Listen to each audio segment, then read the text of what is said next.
Michael and I met with his dad that morning at 8 o'clock. He was already busy and had been at work for more than an hour. His construction supervisor was just leaving in his pickup truck as I walked up to his simple, small, and tidy home. Mike met me at the door. "Dad's on the phone, and he said to wait on the back porch," Mike said as he opened the door. The old wooden floor creaked as I stepped across the threshold of this aging house. There was a cheap mat just inside the door. That mat was there to hide the years of wear from countless footsteps that the floor had supported. Although clean, it needed to be replaced. I felt claustrophobic as I entered the narrow living room, which was filled with old, musty, overstuffed furniture that today would be collector's items. Sitting on the couch were two women, a little older than my mom. Across from the women sat a man in workman's clothes. They smiled as Mike and I walked past them, heading for the kitchen, which led to the porch that overlooked the backyard. I smiled back shyly. "Who are those people?" I asked. "Oh, they work for my dad. The older man runs his warehouses, and the women are the managers of the restaurants. And you saw the construction supervisor who's working on a road project about 50 miles from here. His other supervisor, who's building a tract of houses, had already left before you got here." "Does this go on all the time?" I asked. "Not always, but quite often," said Mike, smiling as he pulled up a chair to sit down next to me. "I asked him if he'd teach us to make money," Mike said. "Oh?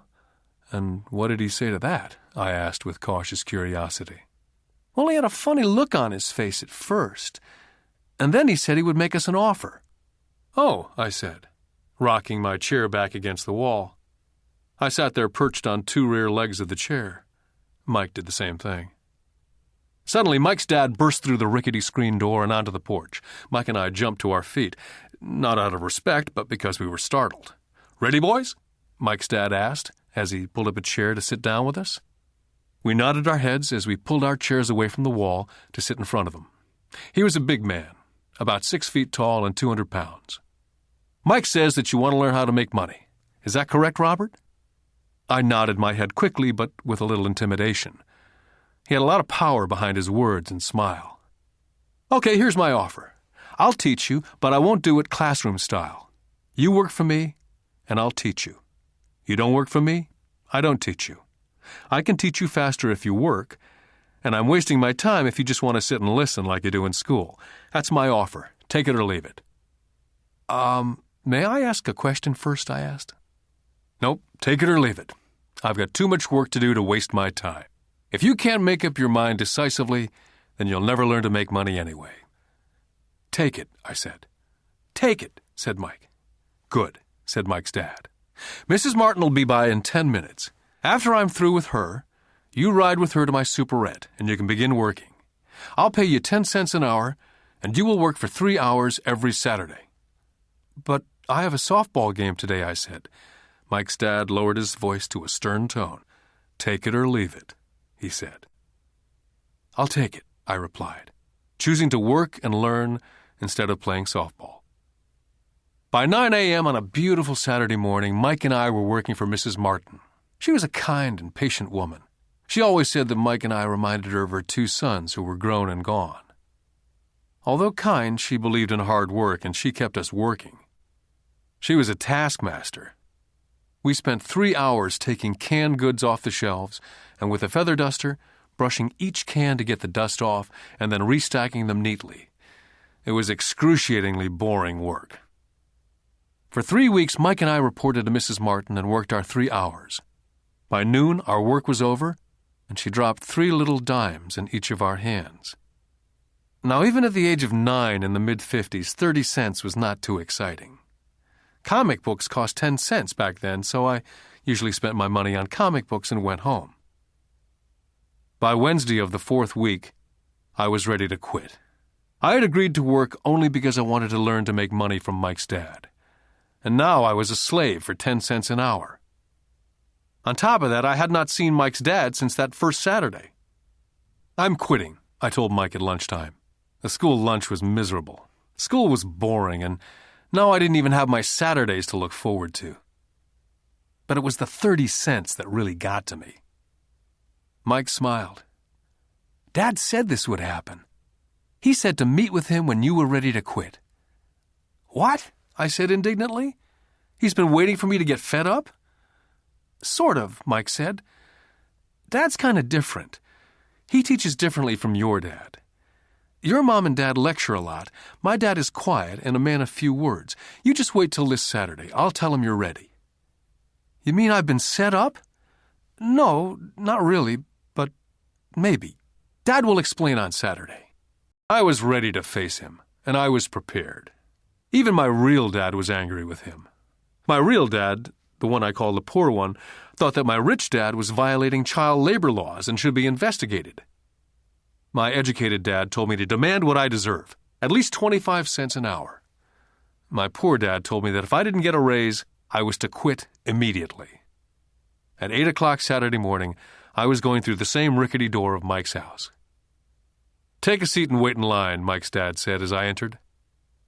He turned and disappeared into his little office next to a bedroom. I looked around the room and didn't see Mike anywhere. Feeling awkward, I cautiously sat down next to the same two women who were there 4 weeks earlier. They smiled and slid across the couch to make room for me.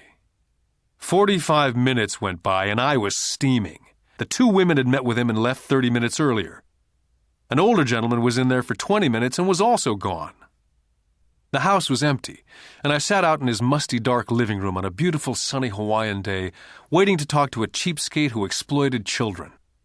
I could hear him rustling around in the office, talking on the phone and ignoring me. I was now ready to walk out, but for some reason I stayed. Finally, 15 minutes later at exactly 9 o'clock, Rich Dad walked out of his office, said nothing, and signaled with his hand for me to enter his dingy office.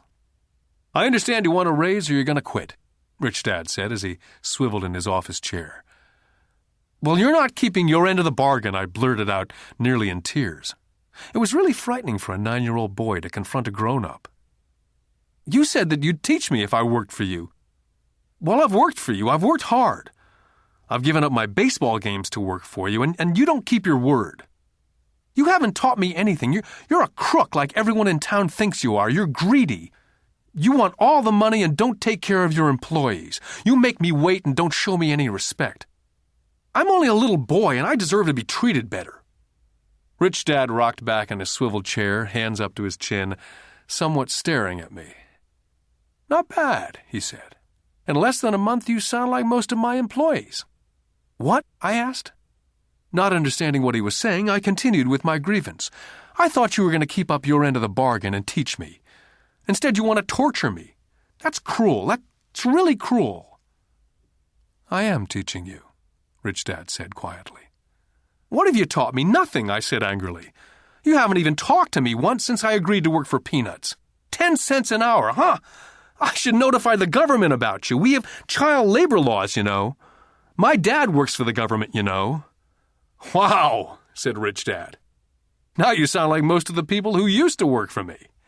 People I've either fired or they've quit."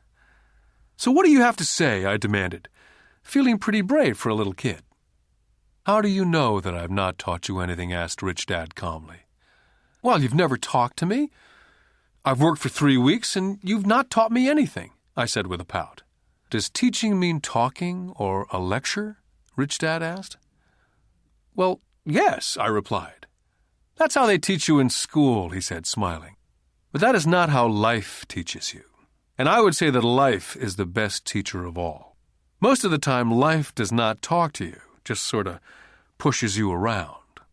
Each push is life saying, 'Wake up. There's something I want you to learn.'" I had no idea what he was talking about. Life pushes all of us around.